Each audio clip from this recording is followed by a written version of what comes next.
예레미야 35장. 레갑 사람들. 10년 전 요시야의 아들 여호야김이 이스라엘 왕으로 다스리던 때에 예레미야가 하나님께 받은 메시지다. 레갑 공동체를 찾아가거라. 그들에게 하나님의 성전 어느 방에서 만나자고 전하고 그 방에서 그들에게 포도주를 대접하여라. 나는 그 길로 가서 하바시냐의 손자요 예레미야의 아들인 야하사냐와 그의 형제와 아들들 레갑 공동체 전체를 만나 그들을 하나님의 성전 안 하난의 회합실로 데리고 들어갔다. 하난은 익다랴의 아들로 하나님의 사람이다. 그 방은 성전 관리들의 회합실 바로 옆이었고 살룸의 아들이자 성전 일을 맡고 있는 마아세야의 방 바로 위였다. 거기서 내가 레갑 집안들 앞에 포도주가 담긴 잔과 주전자를 내놓으며 권했다. 드시지요. 그러나 그들은 마시려 하지 않았다. 우리는 포도주를 마시지 않습니다. 그들이 말했다. 우리 조상 레갑의 아들 요나답이 이르기를 너희와 너희 자식들은 절대 포도주를 마시지 마라. 집을 짓거나 밭이나 동산이나 포도원을 경작하며 정착생활을 해서도 안 된다. 재산을 소유하지 마라. 유랑민처럼 장막을 치고 살아라. 그러면 너희 유랑생활이 복되고 번창할 것이다. 라고 했습니다. 우리는 그렇게 해왔습니다.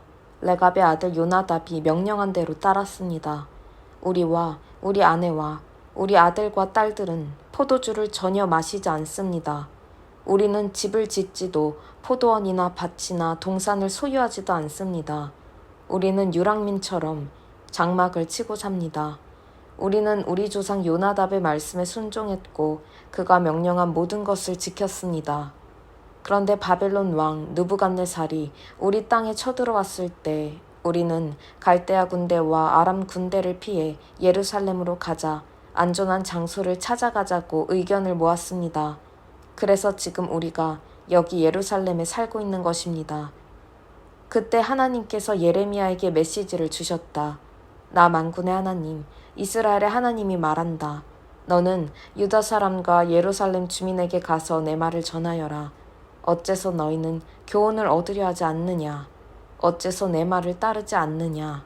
하나님의 포고다. 레갑의 아들 요나답이 자손들에게 내린 명령은 그야말로 철두철미하게 준행되었다. 요나답은 그들에게 포도주를 마시지 말라고 했고 그들은 오늘까지 한 방울의 포도주도 입에 대지 않았다. 그들은 조상이 내린 명령을 존중하여 순종했다. 그런데 너희는 어떠냐? 너희 주의를 끌고자 내가 그토록 수고하였는데도 너희는 계속 나를 무시했다.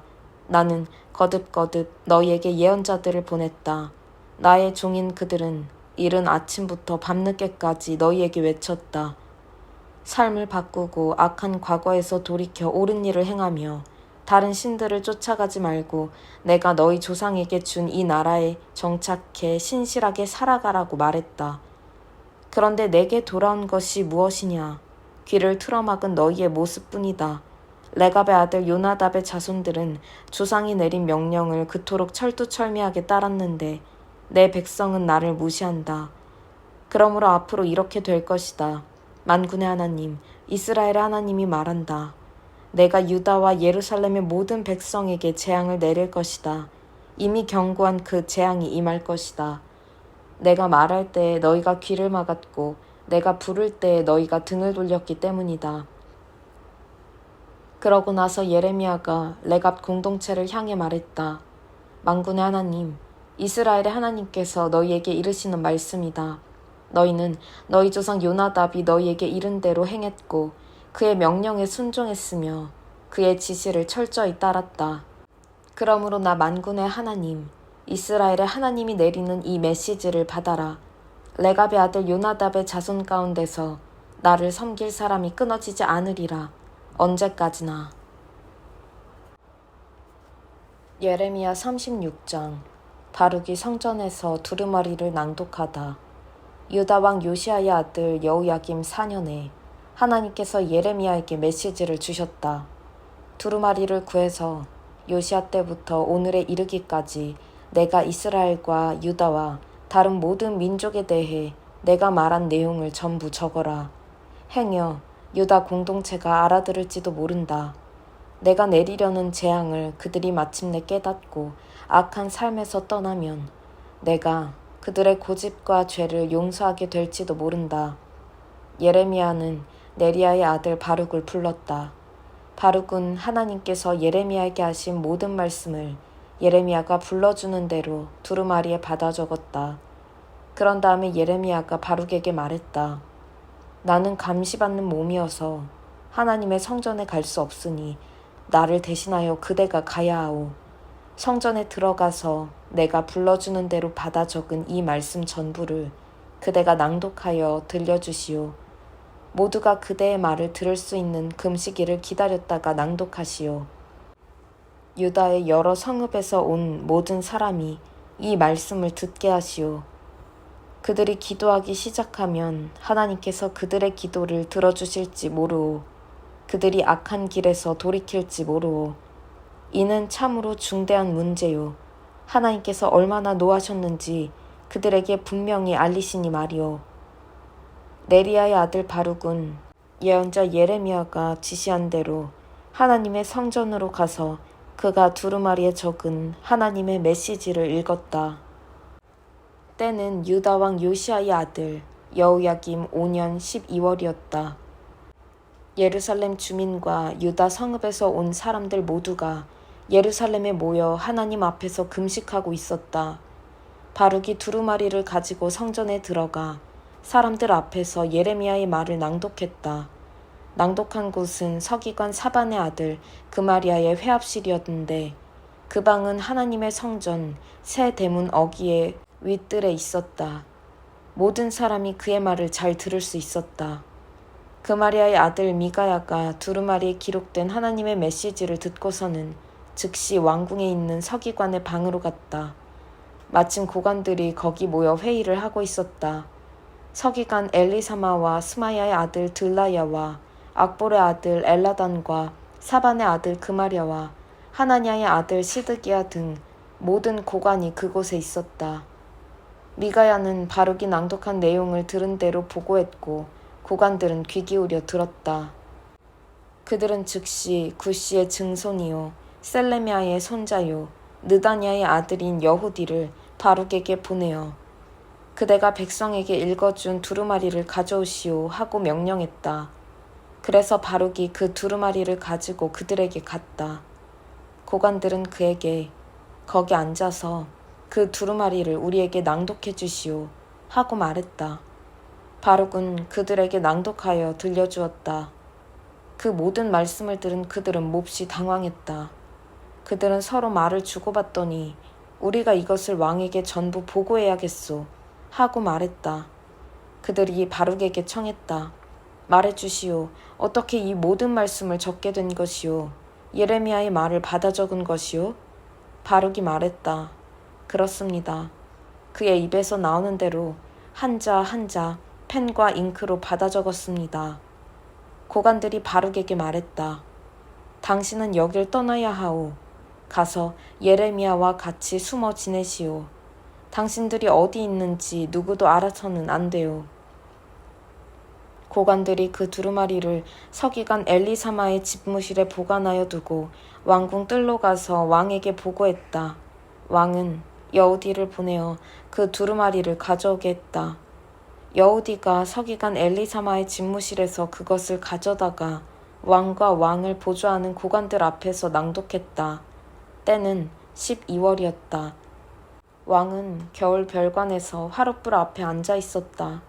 여우디가 선어 문단을 읽자 왕은 자기 주머니 칼을 꺼내 그 부분을 두루마리에서 오려내고 불 속에 던져버렸다. 이런 식으로 왕은 두루마리 전부를 불에 넣고 태워버렸다. 왕과 신하들 모두 낭독되는 메시지를 듣고 일말의 가책도 느끼지 않았다. 엘라단과 들라야와 그마랴가 두루마리를 태우지 말도록 간청했으나 왕은 전혀 듣지 않았다. 오히려 왕은 왕자 여라무엘과 이스라엘의 아들 스라야와 압디엘의 아들 셀레미야에게 명령하여 예언자 예레미야와 그의 서기관 바룩을 잡아오게 했다. 그러나 하나님께서 그들을 숨기셨다. 예레미야가 불러주는 대로 바룩이 받아 적은 두루마리를 왕이 불태운 뒤에 하나님께서 예레미야에게 메시지를 주셨다. 빈 두루마리를 구해다가 유다왕 여호야김이 태워 없앤 처음 두루마리에 적힌 내용을 전부 다시 적어라. 그리고 유다왕 여호야김에게 이 메시지를 보내라. 하나님이 말한다. 너는 바빌론 왕이 와서 이 땅을 파괴하고 이 땅의 모든 것을 전멸시킬 것이라니 말이 되는 소린가? 하면서 감히 두루마리를 불태웠다. 좋다. 하나님이 유다왕 여호야김에게 뭐라고 할지 알고 싶으냐? 들어라. 그의 자손 중에 어느 누구도 다윗 보좌에 앉지 못할 것이다. 그의 시체가 길거리에 내던져져 낮에는 불볕을, 밤에는 칼바람을 받을 것이다. 내가 여호야김과 그의 자녀와 그의 고관들의 파렴치한 죄를 물어 모두 벌할 것이다. 그동안 경고했던 재앙, 그들이 믿지 않았던 대재앙을 그들과 예루살렘 모든 주민에게 내릴 것이다. 예레미야가 다른 두루마리를 가져다가 네리야의 아들 서기관 바룩에게 주었다. 바룩은 예레미야가 불러주는 대로 유다 왕 여호야김이 불태워 없애버린 내용 전부를 다시 적었다. 어느 정도 추가된 부분이 있었으나 내용은 전과 비슷했다. 예레미야 37장 꼭두각시 왕 시드기야. 바빌론 왕 느부갓네살이 세운 꼭두각시 왕 요시야의 아들 시드기야가 여호야김의 아들 여호야긴을 대신하여 유다를 통치하고 있었다. 그런데 왕과 신하와 백성은 하나님께서 예언자 예레미야에게 주신 메시지에 조금도 주의를 기울이지 않았다. 어느 날 시드기야 왕이 셀레미야의 아들 여호갈과 마아세야의 아들 제사장 스바냐를 예언자 예레미야에게 보내어 말했다. 우리를 위해서 우리의 주님이신 하나님께 기도해 주시오. 열심을 다해 기도해 주시오. 그때는 예레미야가 백성 가운데 자유롭게 드나들며 활동하던 때로 아직 감옥에 갇히기 전이었고 바로의 군대가 이집트를 출발해 진군해 오고 있었다. 예루살렘을 포위하고 있던 갈대아 사람들이 이집트 군대가 오고 있다는 소식을 듣고 예루살렘에서 물러갔다. 그때 하나님께서 예언자 예레미야에게 메시지를 주셨다. 이스라엘의 하나님이 말한다. 너는 내게 자문을 구하려고 너희를 보낸 유다 왕에게 이 메시지를 전하여라. 잘 들어라. 너희를 도우러 바로의 군대가 오고 있다만 그들은 오래 머물지 않을 것이다. 그들은 여기 도착하자마자 곧 떠나 이집트로 돌아갈 것이다. 그러면 바빌론 사람들이 돌아와 공격을 재개하고 이 도성을 점령하여 불태울 것이다. 나 하나님이 너희에게 말한다.